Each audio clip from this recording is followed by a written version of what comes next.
বাংলাদেশে একটি ন্যায্য অধিকার ইনসাফের দল থাকলেই সেটাই হচ্ছে আমাদের মাঝে রয়েছে বাংলাদেশ জামাত ইসলামী দল। কেননা এই দল কখনো সোনাদের উপর হামলা করেনি, কখনো সোনাদের প্রতি লুটপাট করেনি। এই মিঠাপুকুরে সোনাতলীদের রক্ষা করতে পারে একমাত্র জামাত ইসলাম সংগঠন। আজকের এই ভোটার সমাবেশ নির্বাচনী আলোচনার উপস্থিত জামাত ইসলামের সভাপতি এবং উপস্থিত শিবিরের নেতৃবৃন্দ এবং আমার প্রাণপ্রিয় সনাতন ধর্ম অবলম্বনকারী, আপনাদের প্রতি আমার আগাম আদাব এবং নমস্কার রইল। আমি বিশেষ কিছু জানতে চাই না, বলতে চাই না। আপনারা হয়তো বা আমাকে দেখে অনেকে বিভ্রান্ত হয়েছে। এই বিভ্রান্ত হবার কোনো কারণ নাই সংগ্রামী বন্ধুগণ। কেননা বাংলাদেশে একটি ন্যায্য অধিকার ইনসাফের দল থাকলেই সেটাই হচ্ছে আমাদের মাঝে রয়েছে বাংলাদেশ জামাত ইসলামী দল। কেননা এই দল কখনো সোনাদের উপর হামলা করেনি, কখনো সোনাদের প্রতি লুটপাট করেনি।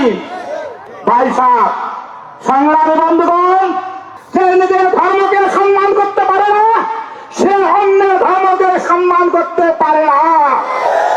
তাই আমরা মিঠাপুকুরবাসী এবং গোটা বাংলাদেশবাসী আমরা নিজেই প্রতিজ্ঞা করেছি, আমরা এবারে যদি ভোট দিতে হয় তাহলে আমরা ন্যায় ইনসাফের দলকে জামাত ইসলামকে ভোট দেব। কারণ 5 আগস্টের পর কারা আমাদেরকে সহযোগিতা করেছে, আর দুদিনের দিনে আমাদের পাশে দাঁড়িয়ে আছেন জামাত ইসলামের শিবির নেতৃবৃন্দরা। তারা আমাদেরকে দেখিয়েছেন, তারা আমাদেরকে কোলে রেখেছেন, তারা আমাদেরকে কাছে রেখেছেন, রেখে আমাদের মন্দির মঠ মন্দির তারা কি করেছেন, পাহারা দিয়েছেন যাতে দুরাচার আমাদের মঠ মন্দিরে হামলা করতে পারে না। ভাই সব সংগ্রামী বন্ধুগণ, আমি বিশেষ কিছু বলতে চাই না। এই মিঠাপুকুরে জনদরদি একজন নেতা থাকলে সেটাই আমাদের অধ্যাপক রয়েছে। কেননা আমি এই সংগঠনে আজ নতুন করে আসিনি, আমি বিগত ইউপি নির্বাচনের সময় থেকে এসেছি।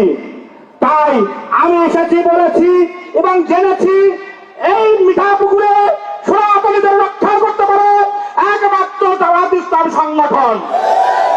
আমি ভুল ত্রুটি কথায় ক্ষমা চেয়ে শেষ করছি। জয় হোক বাংলাদেশের জামাত ইসলামের, জয় হোক বাংলাদেশ জামাত শিবির।